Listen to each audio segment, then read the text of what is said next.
What's up everyone and welcome back to the MMA Zone. Today, let's begin with Islam Makhachev calls out Arman Tsarukyan. Islam Makhachev will defend his 155-pound title against Dustin the Diamond Poirier in the main event of UFC 302 in Newark, New Jersey on June 1st. Since winning the belt by submitting Charles Oliveira back in October of 2022, Makhachev has only been seen in action twice. He won a close 5-round decision victory over featherweight champion Alexander Volkanovski in a Fight of the Year contender in February of last year, and then knocked out the Australian in a rematch last October. His upcoming bout against Poirier will be his first title defense against a legitimate lightweight contender since he won the belt 18 months ago. This has given the rest of the chasing pack at 155 pounds some time to state their case, and after UFC 300 a few weeks ago, Arman Tsarukyan was offered the fight against the champ in New Jersey. He declined, however, and Dustin Poirier was the next name the UFC reached out to. Speaking to TMZ Sports, Makhachev said that he is a nightmare matchup stylistically for Poirier.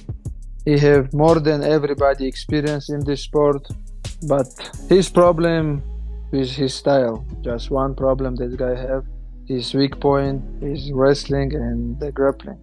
And I just, I have the key for the easy fight, and I think if I follow the plan, I can beat him easy. Makhachev welcomed Tsarukyan to the UFC back in 2019 and beat him over 3 rounds, and couldn't quite wrap his head around why the Armenian said no to this opportunity this time around. I don't know what this guy needs, because since when I beat him, he keep talking about me, but when UFC told him, hey, this is your chance, take the fight, he say no. I don't know, maybe 3 times or how many times he say no. I don't know what this guy need, but I will give him his chance, and after next fight, he never talk about me again. Also this week, Alex Pereira legacy better than Israel Adesanya. The story of Alex Pereira's UFC career has been nothing short of a fairy tale. The former 2-weight Glory World Kickboxing Champion made his debut in the octagon late in 2021, and in just 8 appearances, he's won the middleweight title, won the light heavyweight belt, and defended it, as well as headlined Madison Square Garden twice and main evented at UFC 300. He's also now beaten 5 UFC champions in Sean Strickland, Israel Adesanya, Jan Blachowicz, Yuri Prohaska, and Jamal Hill. With his sights now firmly set on testing the waters at heavyweight, it seems the Brazilian is not done breaking records and creating history just yet. In a recent interview with Larita Viana, Poatan was asked if his legacy has surpassed that of his longtime rival Israel Adesanya. He responded, "Honestly, I don't know, man. You have to see the criteria they use. Adesanya made several defenses. I couldn't defend the middleweight belt. But there are things I did. I was a double champion. He tried but didn't. I'm not worried about that because I think it doesn't matter what classification they give you. What matters is what you do and inspire people. And I think I'm doing it very well." Pereira shares a long and storied history with Adesanya. Prior to his move into mixed martial arts, he beat the New Zealander twice in the kickboxing ring before finishing him at UFC 281 to claim the middleweight title in November 2022. Adesanya gained revenge when he knocked out Pereira in the rematch just a few months later before losing the title to Sean Strickland soon afterwards. The last stylebender is now on a self-imposed sabbatical from the sport. Could we see another chapter in their story at 205 pounds in the future? Big news in the world of bare-knuckle fighting now. MMA community reacts to Conor McGregor announcement. Conor McGregor and BKFC, the premier organization in the world of bare-knuckle fighting, dropped a massive bombshell this past weekend during the live broadcast of the company's flagship event, Knuckle Mania 4. It seems the Irishman will be hooking up with BKFC as an owner. We've got the biggest announcement in the BKFC history we're about to make, so let's make that announcement. What's up, Knucklemania? The notorious Conor McGregor here. Ladies and gentlemen, the huge announcement that I have for you today. Conor McGregor, myself, and McGregor Sports and Entertainment is now an owner of Bare Knuckle Fighting Championship. Welcome to the big leagues. David Feldman, baby, we did it. BKFC's biggest star, Mike Platinum Perry, believes that the company teaming up with McGregor is fantastic news. Thank you, man. I know you see it, we all love Conor McGregor's fights. We all love, he's the biggest combat sports star in history probably. Besides, we all still love Mike Tyson. He's still about to do something big on this Netflix thing. But Conor McGregor, nobody moved that needle like him, and the Irish fans. Like, the Irish fan base is like the #1 combat sports fan base, because they travel across the world to come and see Conor McGregor all the time. So, you know, he's just done remarkable things.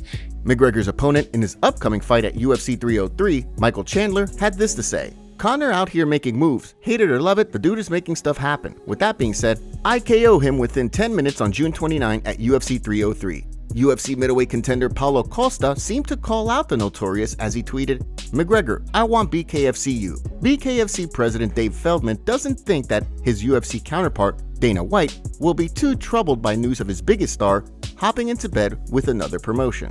Listen, Dana White has a juggernaut with the UFC. You know, I mean, Conor McGregor certainly moves the needle for him, but, you know, he's very, very successful without him. So I'm not that he's fighting for us, I'm saying, but as him promoting our product, who knows, right? I mean, you're probably a little mad. Your #1 star is going to talk about a different company, so you're probably not very happy about it, but he's not worried about us.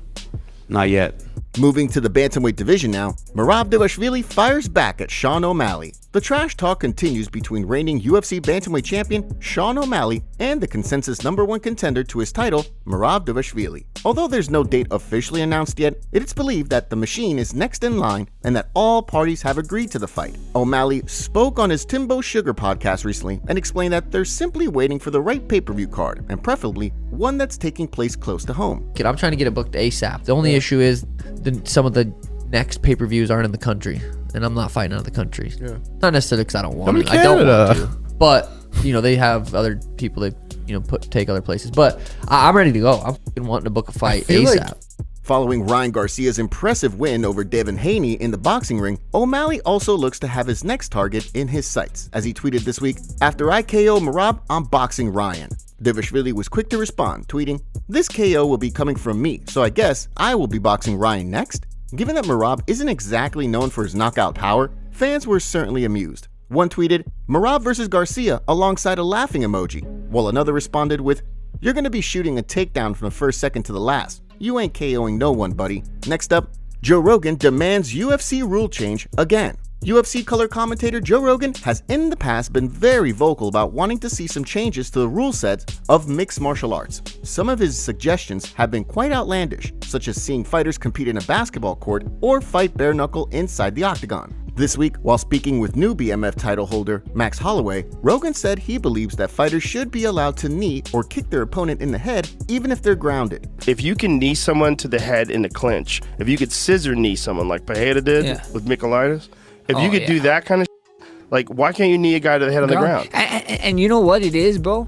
And if you do that, you know how much more of this safe area of people is playing with their hand on the ground, hand up. You know how much more people want to do that. They're gonna go all the way to the ground, or they're gonna fight intelligently. Yeah. And then they're gonna go, instead of going down and playing that game, bro. The having a moment where you're safer because of a rule is never a good thing. No. It's terrible. It changes the whole bro. way you compete. Rogan believes the current rule changes how fighters compete and encourages them to game the system.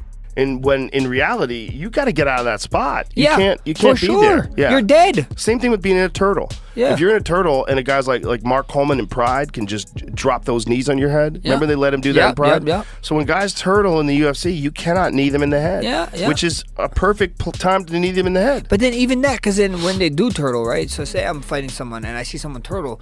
The discussion also turned to the infamous 12-6 elbow rule, and both Rogan and Holloway were in agreement that the rule makes zero sense. Rogan explained how the UFC's original head referee, John McCarthy, was involved in negotiating the rules with the athletic commissions back in the sport's infancy.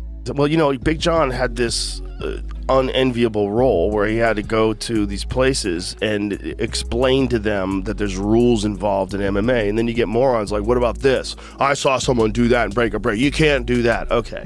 No 12-6 elbows. That's crazy. Okay. That's crazy. It was a dumb rule, and that the only loss on John Jones' record is a 12-6 elbow. Yeah. And then even that, even when I'm on my back, the 12-6 follow you, right? So I can't go like this, from my back. Next up, MMA community goes off on UFC referee. UFC referee Herb Dean has been a hot topic of discussion since UFC 300. His handling of the finishing sequence between Alex Pereira and Jamal Hill has been debated in many interviews and on numerous podcasts. But it seems that he may have another difficult week ahead of him after his performance at UFC Vegas 91 this past weekend. During the light heavyweight showdown between Bogdan Guskov and Ryan Spann, Dean allowed Guskov to throw a number of unanswered shots to an already down and seemingly out Spann before stepping in to stop the fight in the second round.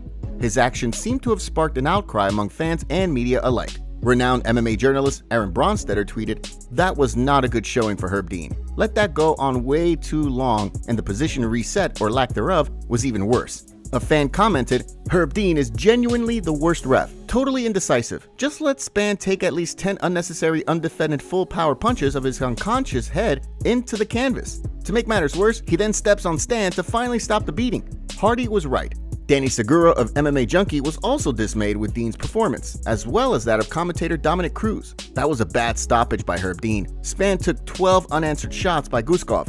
But probably the worst part was Dominic Cruz counting the 12 shots on slow-mo and saying, "Look, Spann is still here. We deserve this chance to try to get up." How do you justify that?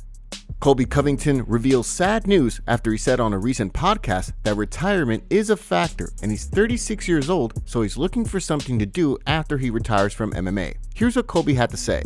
I know I could fight a couple more years because I've taken very good care of my body and my brain. I never sparred hard back in the day. Like a lot of guys, they spar like 2-3 times a week, and that's why they have short careers because they get hit so many times. But I know I could fight till I'm 40 if I wanted to. But I'm 36 now, so I'm already thinking like, what's next? What's my exit strategy? That's awful. My friend Daniel Cormier, he fought till he was 42. He's still fighting in world title fights. So he was a world champion at 41. So there's a lot of guys that if you take good care of your body and you eat healthy, you can fight till you're 40. So I can tell you one thing: I won't be 58 like Mike Tyson coming back for a paycheck. Top comments. Max would smoke Sean O'Malley at 145. Topuria refusing fights is going to get old quick with Dana. Dustin Poirier versus Islam Makhachev is gonna be fire, and Conor McGregor versus Michael Chandler too. Islam hasn't even defended his belt against someone in his own weight class. He needs a reality check.